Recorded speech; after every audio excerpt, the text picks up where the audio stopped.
Om Namo Bhagavate Vasudevaya.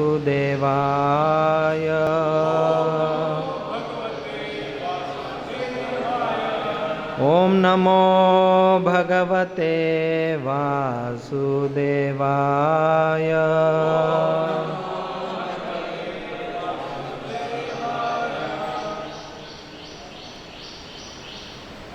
Hare Krishna. So today morning we are reading from Srimad Bhagavatam, Canto 6, Chapter 10. Chapter is entitled Battle Between the Demigods and Vritrasur. So we have a series of verses which do not have purports. So we'll just read the translation because verses are also quite big. And then we'll come down to the verse number 28, which is there on the board, and then we'll recite together. So first I will just read the translations of the verses. The text 17 and 18, the translation. O king, when all the asuras came onto the battlefield, headed by Vritrasur, they saw King Indra carrying the thunderbolt and surrounded by the Rudras, Vasus, Adityas, Ashwini Kumaras, Pitas, Vahanis, Maruts, Rubhus, Sadhyas, and Vishwadevas. Surrounded by his company, Indra shone so brilliantly that his effulgence was intolerable to the demons. Text number 19 to 22. Translation. Many hundreds and thousands of demons, demi-demons, yakshas, rakshasas, man-eaters, and others, headed by Sumali and Mali, resisted the armies of King Indra, which even death personified cannot easily overcome. Among the demons were Namuchi, Sambara, Anrava, Dvimurdha, Rishabha, Asura, Hayagriva, Sankushira, Viprachitti, Vyomudha, Puloma, Vrishwaparva, Praheti, Heti, and Utkala. Roaring tumultuously and fearlessly like lions, these invincible demons, all dressed in golden ornaments, gave pain to the demigods with weapons like clubs, budgeons, arrows, barbed darts, mallets, and lances. Text 23, translation. Armed with lances, tridents, axes, swords, and other weapons like shatagnis and bhushundis, the demons attacked from different directions and scattered all the chiefs of the demigod armies. Text 24, translation. As the stars in the sky cannot be seen when covered by dense clouds, the demigods, being completely covered by networks of arrows falling upon them one after another, could not be seen. Text 25.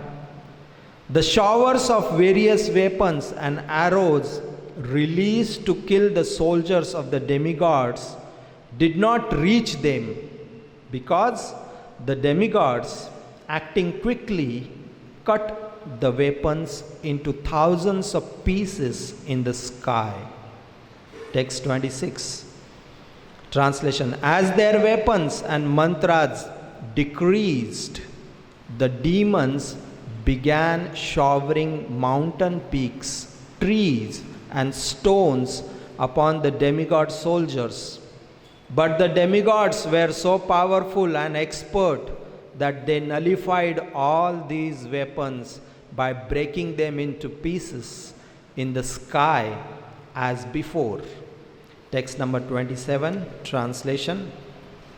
When the soldiers of the demons, commanded by Vritrasur, saw that the soldiers of King Indra were quite well, having not been injured at all by their volleys of weapons, not even by the trees, stones, and mountain peaks, the demons were very much afraid.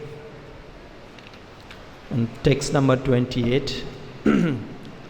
So please kindly repeat.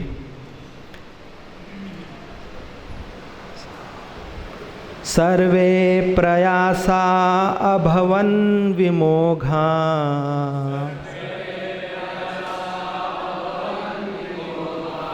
Sarve prayasa abhavan vimogha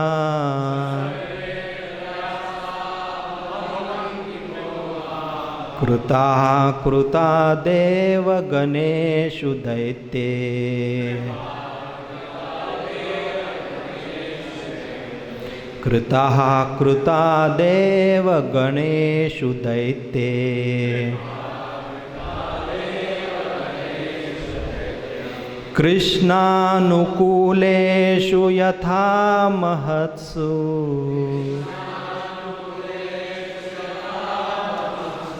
Krishna nukuleshu yatha mahatsu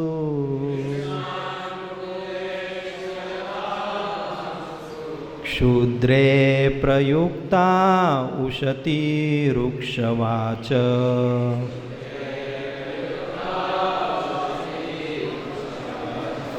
Kshudre prayukta ushati rukshavacha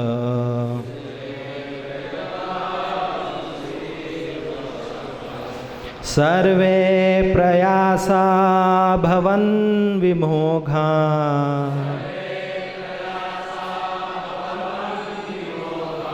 Kruta kruta deva ganeshu daite Krishna nukuleshu yatha mahatsu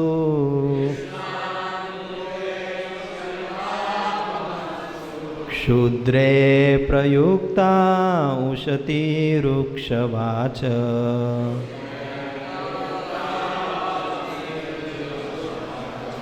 Sarve prayasa bhavan vimogha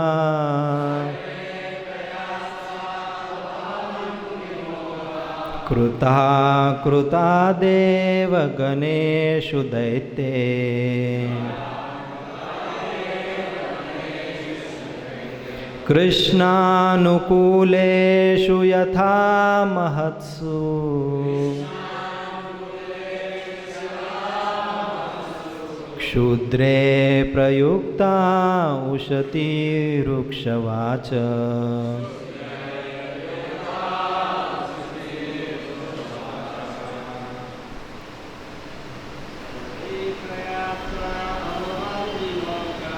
Sarve prayasa bhavan vimogha Krita krita deva ganeshu daite Krishna nukuleshu yatha mahatsu Kshudre prayukta ushati rukshavacha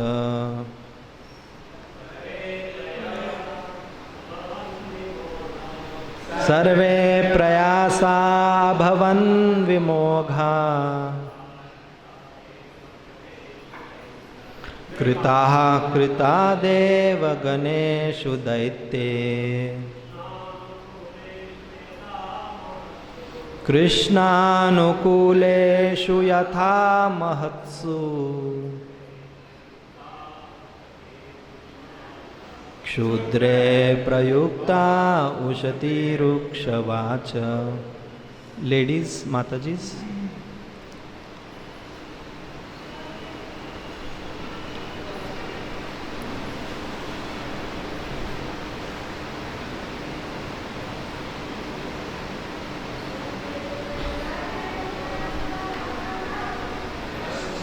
सर्वे प्रयासा अभवन् विमोघा कृता कृता देवगणेषु दैत्ये कृष्णानुकूलेषु यथा महत्सु क्षुद्रे प्रयुक्ता उशती रुक्षवाच. Yes. सर्वे प्रयासा भवन् विमोघा कृता कृता देवगणेषु दैत्ये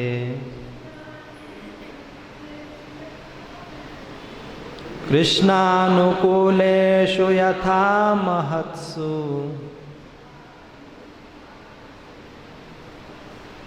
क्षुद्रे प्रयुक्ता उशती रुक्षवाचः. Please repeat word to word translation. Sarve, all, prayasa, endeavors, abhavan, where, vimogha, futile, kritaha, performed, kritaha, again performed, deva ganeshu, unto the demigods, daitye, by the demons, Krishna anukuleshu, who were always protected by Krishna, yatha, just as, mahatsu, unto the Vaishnavas, kshudre, by insignificant persons, prayukta, used,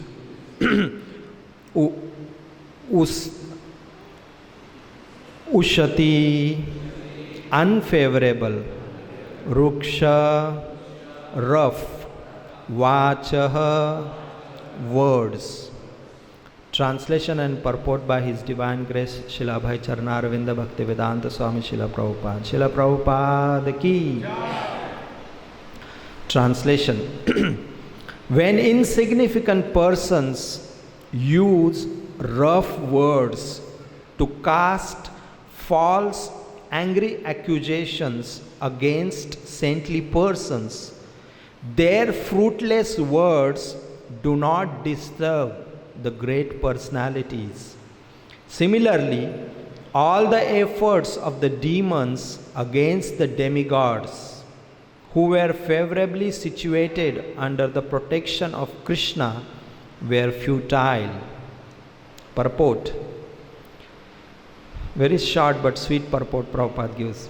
There is a Bengali saying that if a vulture curses a cow to die, the curse will not be effective.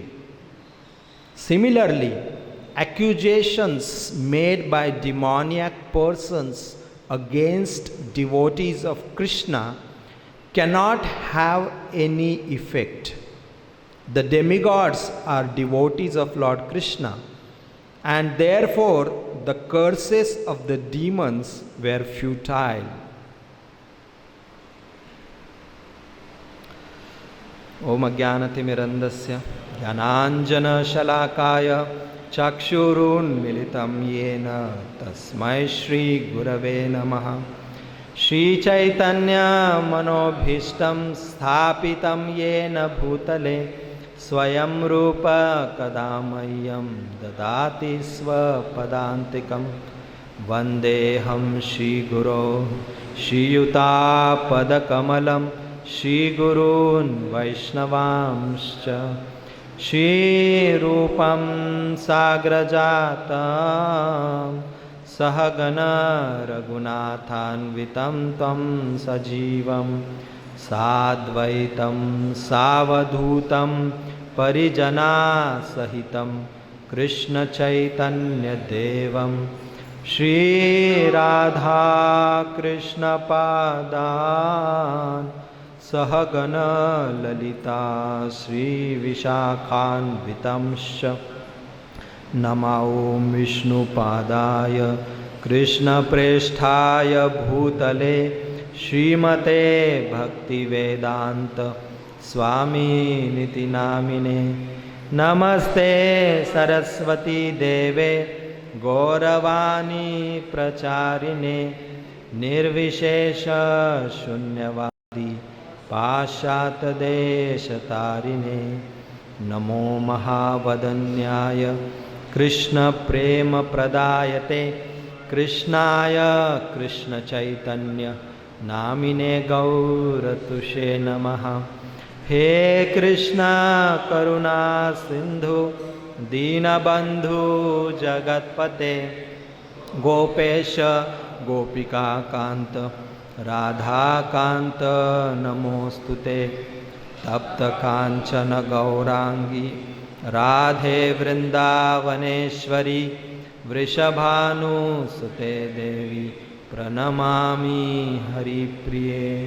वाञ्छाकल्पतरुभ्यश्च कृपा सिन्धुभ्येव च पतितानां पावनेभ्यो वैष्णवेभ्यो नमो नमः। जय श्री कृष्ण चैतन्य प्रभु नित्यानंद श्री अद्वैत गदाधर शिवासदि गौरभक्तवृंद। हरे Krishna Krishna Krishna Hare Hare Hare Ram Ram Ram Hare Hare.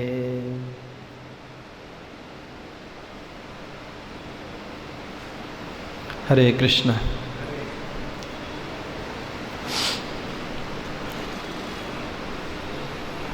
When I was reading these verses, series of verses, and then the text number 28, because it has a small purport and furthermore verses doesn't have purport, and after few more verses then there is again purport.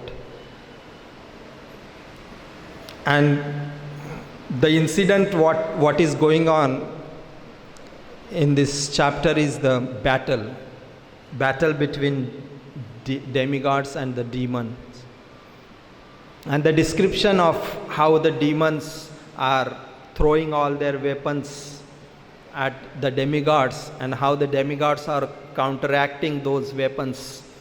That description is going on, and suddenly Srila Prabhupada is giving a purport in the same discussion, saying a Bengali verse, a proverb is being quoted, that if a vulture curses a cow to die, the curse will not be effective. And then Prabhupada talks about a Vaishnava, a devotee, how he is not affected by any accusation or any defamation or any attempt to harm him in any way. A devotee or a Vaishnava, he doesn't retaliate, he doesn't counter attack. And that's what Srila Prabhupada mentions in the purport. So if we try to a kind of logically think that what is going on and what is the purport doesn't seem connecting, because ordinarily if we work according to our intelligence, Jai Shri Krishna Balaram Shri Gaur Nitai Shri Radha Sham Sundar Bhagwan ki Jai, Srila Prabhupada ki Jai. If we work according to or think according to the ordinary intelligence, it doesn't seem logical suddenly how the purport has come.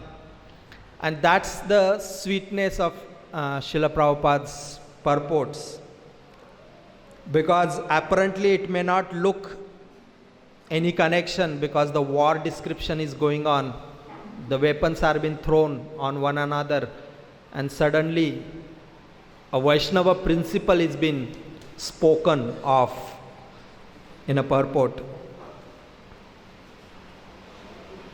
rather than anything about how it is important one should fight for dharma, or one should, any other aspects regarding fighting for dharma or protection or kshatriya principle.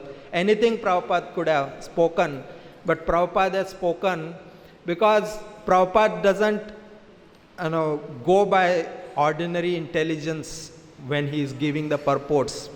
He is actually connected with Krishna, and whatever Krishna inspires him in his heart, he speaks out in the form of a purport. So therefore, although it apparently looks out of context purport, but it has a very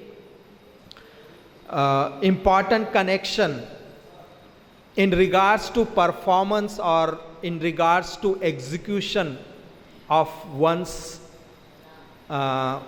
occupational duty.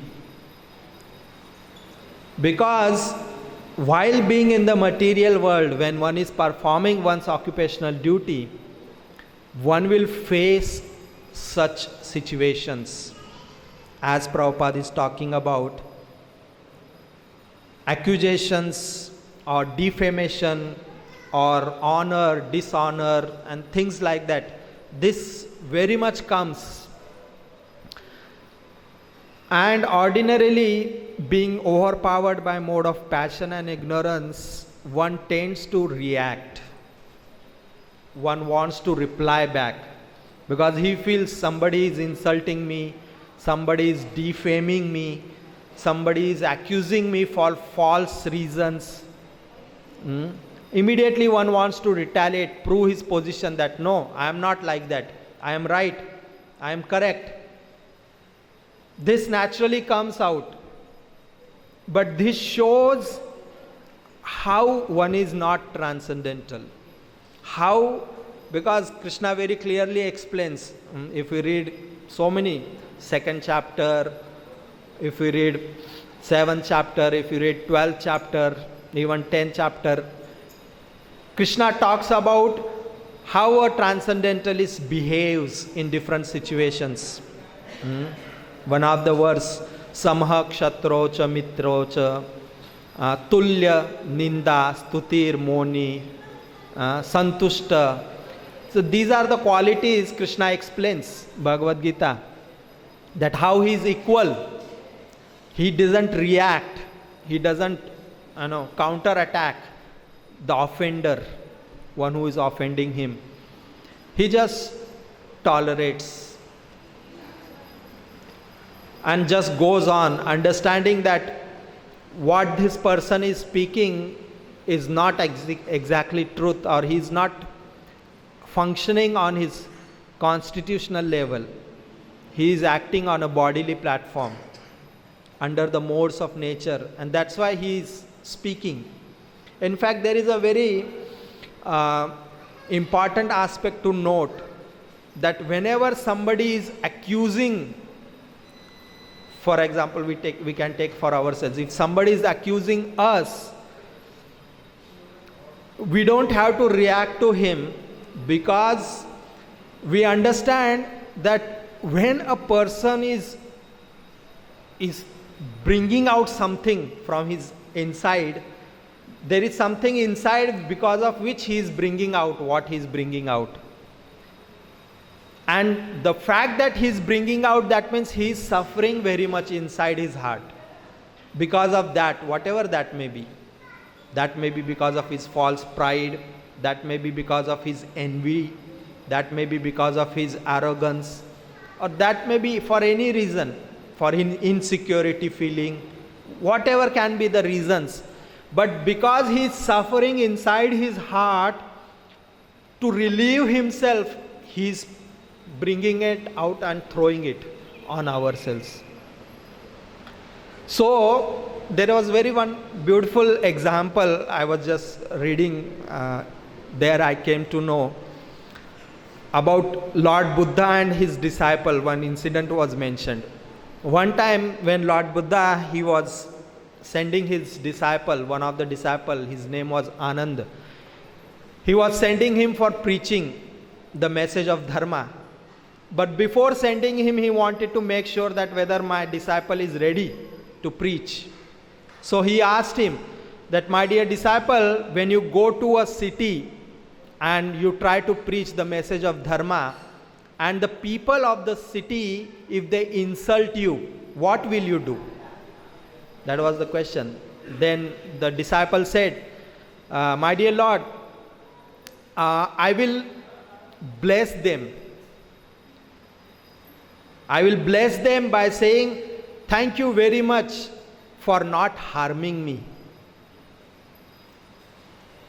Then the next question came. Lord Buddha asked him, okay, my dear disciple, if the same people, they throw stones at you and injure you, then what you will do? Then the disciple said, my dear Lord, then I will bless them, saying that, thank you for not killing me. Then the next question came. Lord Buddha asked him, so what if all the people of the city, they kill you? What you will do? Then he said, I will still bless them, saying that, thank you very much for delivering me from the sufferings of this material existence. So, it was quite amazing answer. No ordinary person can give such an answer unless he is transcendentally situated. This shows the extent of his liberation from the bodily concept. That he is still ready to bless them. And saying that, thank you, you have delivered me. Now I don't have to bother about this body anymore.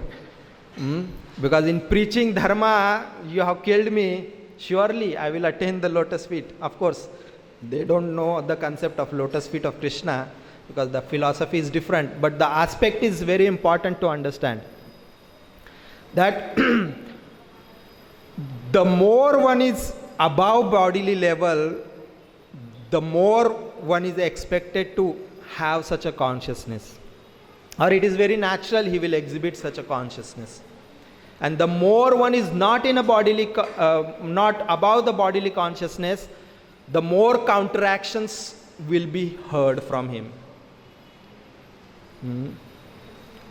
The very famous example I can think of is of the incident which happened in the first canto of Srimad Bhagavatam with the great emperor Maharaj Parikshit. Maharaj Parikshit, when he was out in hunting, he was traveling around, so he became little fatigued and thirsty and felt little hunger. So he was looking for some place where he can quench his thirst and hunger. And he happened to see a very nice, wonderful ashram. So he entered the ashram. There, Shamik Rishi, he was sitting in a meditative mood, remembering the lotus feet of the Lord, and he was absorbed. So he didn't notice that Maharaj Parikshit, the emperor of the world, is coming to his ashram. If he would have, surely the situation would have been different. But he was absorbed in his meditation, and when Maharaj Parikshit went and he saw that Rishi is not apparently giving any attention to him, he felt little disturbed, and then in his disturbed situation, he saw a dead snake and he just picked it and placed it around the neck of the Rishi, and he just walked away, thinking that the Rishi has not welcomed me, so this is the punishment for him. But as he is a great devotee of the Lord, after he walked away a distance, he realized what mistake he has done. And he thought, how is it possible? I am descendant of the Pandava dynasty, Pandavas, and they have taught us how to respect great saintly persons. And how is it that I am, being their follower, disrespected a saintly person? So he started feeling so bad, and he was practically cursing himself that how could I done such a thing. And he was praying to Krishna that, my dear Lord, please, whatever reaction has to come for my offense to a great sage, let it come now. I don't want to delay the reaction. So he himself was inviting. That was his heart. On the contrary, what was the other side situation? Other side, Shamik Rishi was not knowing only what has happened. He was simply absorbed in meditation. But this news went to the son of the great sage, Shamik Rishi, Shringi. And Shringi, he was playing with his friends, and when he came to know that such and such thing has happened, that one king, he came to the ashram and he put a dead snake around your father's neck and he has left. So, hearing this, he became very disturbed. And his statement, I would like to read what he said, because this is very important, because the aspect which Prabhupada is talking about in the purport will be elaborated on this.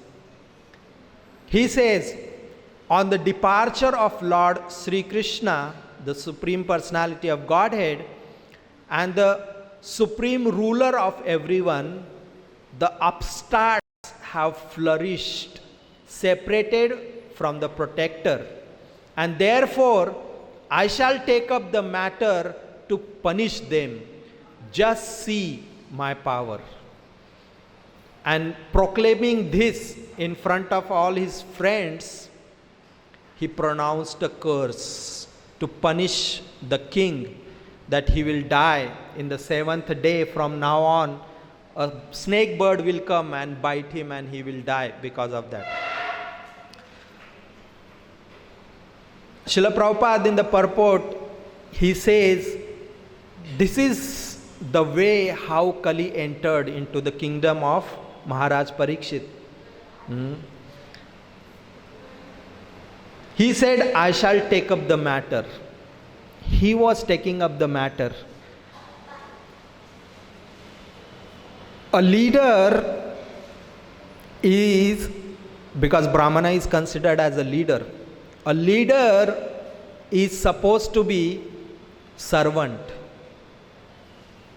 His disposition is of being the servant.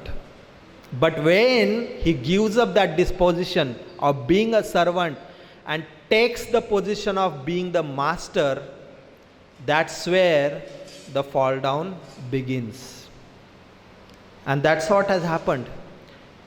Nobody has given authority to Shringi to take up the matter on his own hands. He has a father, a teacher, a spiritual master already. And he's not been instructed by his father that whenever any situation comes, please take up the matter in your hand. He's never been instructed like that. In fact, the fact that he's allowed to play with the friends, this shows that he is not mature. He is not competent enough to take up the matter in his hands. But he took it, thinking, oh, so many upstarts have come up. These kings, what they think? These Kshatriyas, what they think? They are better than Brahmanas or greater than Brahmanas? He is disrespecting my father like this? Who is he? What he thinks of himself? So such reaction came out from the heart and the mind and the consciousness of Shringi, although a Brahmana. Actually, one of the most important principles of a Brahmana is forgiveness. If he doesn't have that quality, he should not proclaim himself as a Brahmana. This is the most important quality of a Brahmana. He should be forgiving. Because whenever one has power, we say, in the material world it says, power corrupts a person. And when absolute power is there, then it corrupts him absolutely. So, to have a power, Shringi, he was having Brahma Tejas. He was a Brahmana. He was having that power of a Brahmanical life. And he had a pride in his heart that I am such a powerful person. And that's why he took the matter in his own hands. He did not go and consult his father. My dear father, you don't know, you are absorbed, but some king has come and he has insulted you like this. And just see what has happened afterwards. When he cursed him to die after 7 days, he left the arena where he was playing and he went to his ashram, father's place. And he saw his father is still absorbed in meditation. And by the time he walked till the place, in his heart he started feeling that I have committed a mistake. Maybe I have committed a mistake. And then when he sees his father, he starts crying. Very bitterly he cries. Very loudly he cries. Because that uneasiness which he was feeling in his heart, he wanted to vent it out. How can I vent it? Just he cried it. He cried it, and when Shringi or Shamik Rishi, when he heard his child is crying, immediately slowly he opened his eyes and he looked at him. So when he opened his eyes, he felt there is something on his neck. And then he just took it out. He saw it's a dead snake and he threw it. And he gave immediate attention to his child. That, my dear child, what has happened? Why are you crying? Is there somebody who has said something to you, or somebody has done something to you? Just see the reaction of Shamik Rishi. He didn't even give even a slight of attention to the dead snake which was there. He just threw it, and the immediate attention was given to the child because he's crying, he's suffering. Let me pacify him. And then child spoke out everything whatever he did. And then Shamik Rishi started lamenting, repenting. Alas, what have you done? For an insignificant offense, you have very heavily punished the king. This is a very small thing. Why did you punish him? And because of your act, the whole human civilization will go down. There will not be any protector now. And all the principles of religion will water down because of not having a proper protector. So you have destroyed the whole human civilization's protection and guidance. So this way, he started explaining his child that what you have done is a great sinful act, a wrong thing. And then understanding that Maharaj Parikshit is a great Vaishnava, he will not counter attack the injustice or the curse which he has received. He felt the Shringi has no way to escape from the sinful reaction. So he simply prayed to Krishna that, my dear Krishna, please kindly protect this child, immature child. He has done a great sinful activity. And this way, he wanted to protect the child by praying to Krishna, understanding that there is nothing else he can do to protect the child. So, the whole incident shows how when one has power or when one has a leadership, any sort of power one has, it is very important that he doesn't misuse that. And there is a great likelihood when one under mode of passion and ignorance, he will misuse it. Therefore, to become a leader, to have an authoritative position is very dangerous.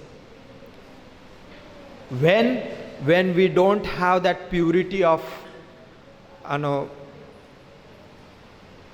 practicing or utilizing that power or the authority we have in the service of the Lord, it is very dangerous. We will use other people for our personal benefit. When we have that power, we will use other people for our personal benefit. And that will cause great havoc in our own spiritual practices. And naturally, we are doing a great disservice to the individual, the subordinate. And his faith in the spiritual principles will be at stake.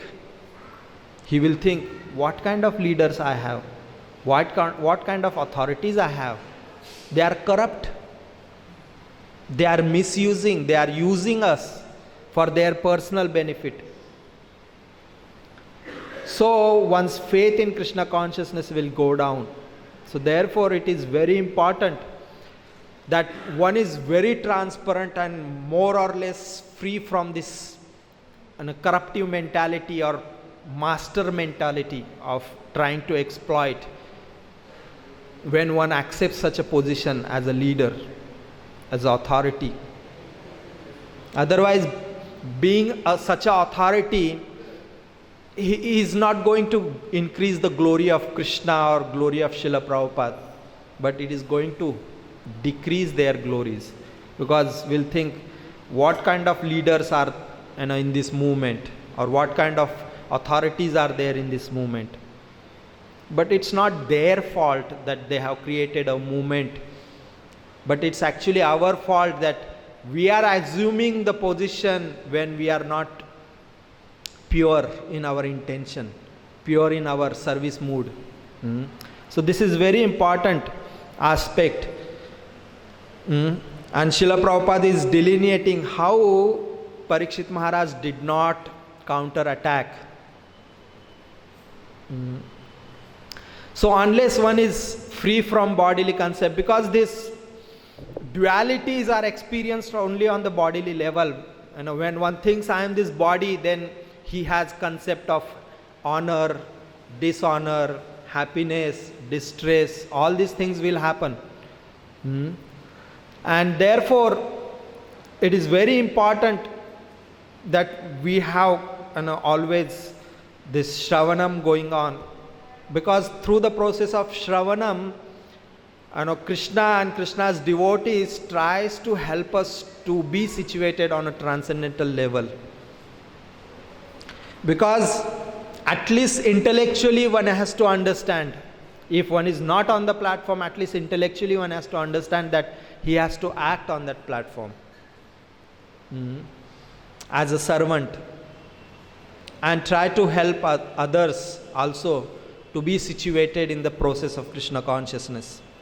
So this is very important, and therefore this quality of forgiveness is the prime quality every Vaishnava should have, and especially the leadership. Leadership should have this quality of forgiveness, because everyone will commit mistakes. Who is free from mode of passion and ignorance? Very few. We can just count maybe. Everyone is influenced by mode of passion and ignorance. Therefore there will be mistakes. We will commit mistake. So therefore it is important that we don't directly jump to the conclusion.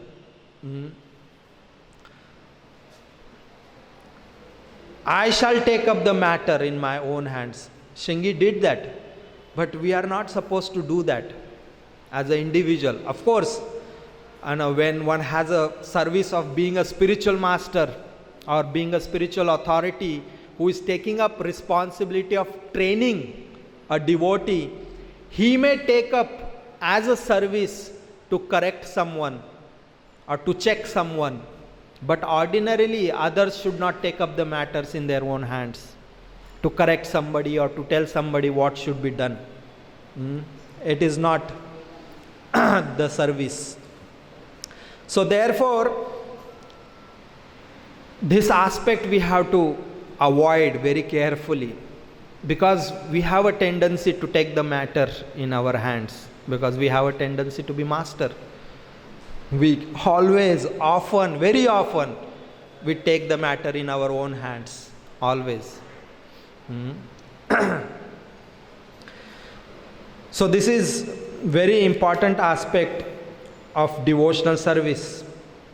And in fact, we have hundreds of examples. I'll just finish off with this very nice example of Thakur Haridas. Thakur Haridas, he was simply chanting the holy names, and he was spreading the message of chanting of the holy names to one and all. He was chanting, dancing, moving around, giving Krishna to everyone. And because of his uh, being a pure devotee and a very humble nature and his devotion, his name was spreading everywhere. But there was one person who was not very happy with that. That was Ramchandra Khan. He felt such uncomfort in his heart that he could not, be peaceful. He felt, I have to do something. And then, he made Haridas Thakur, first he sent a prostitute to, defame him, saying that, he is not a saint, he is actually a, fraud person or something like that. But situation turned out totally opposite, and the more glories of Haridas Thakur was spreading, because the prostitute was converted into being a great Vaishnavi. She shaved up her head, she gave up all her wealth, whatever she has accumulated by her wrong activities, she donated it to the Brahmanas and the Vaishnavas. And just in the same place where Haridas Thakur was sitting in the cave, she stayed there, and in front of Tulsi she started chanting the holy names.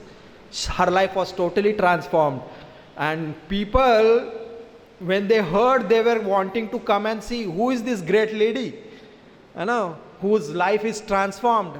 And naturally, when they were coming and seeing, they were offering gifts to her, offering food to her, and that way her maintenance was taken care of. She doesn't have to go anywhere to go and beg for that, please provide me some food, now I am transformed, I am a devotee. She doesn't have to do like that. Everyone was going up to her and giving her whatever she needed. That was the extent of transformation. But still Ramchandra Khan was not pacified in his heart. He wanted to somehow or other get rid of Haridas Thakur. So then he went to the Qazi king and said that he is born in a Muslim family, but just a disgrace to our Muslim religion. He is chanting the names of other dharma or other Hindu gods, and he is just polluting everything. We have to punish him, we have to kill him. So he convinced the king to do that, and then king called him and asked him, why you are doing this? Instead you preach what is there in the Quran, message of Quran, and I will set you free, I will provide you everything whatever you need to preach the message of Quran. But why you are chanting these holy names and this and that? But Haridas Thakur didn't agree. He said, sorry, my every breath is, holy name is coming out. What can I do? I cannot stop myself than chanting the holy names. So he was given the punishment of being beaten by 22 marketplaces. But Haridas Thakur, he did not retaliate. He did not say, why you are doing this? I am a saintly person, I am not doing any harm to anyone. He didn't retaliate, he just accepted whatever is coming. And then Chaitanya Mahaprabhu, seeing that he is not doing something, now it's my responsibility to protect my devotee. So Chaitanya Mahaprabhu himself put his own body on the body of Haridas Thakur and took all the whips of those hunters on his own body and protected Haridas Thakur.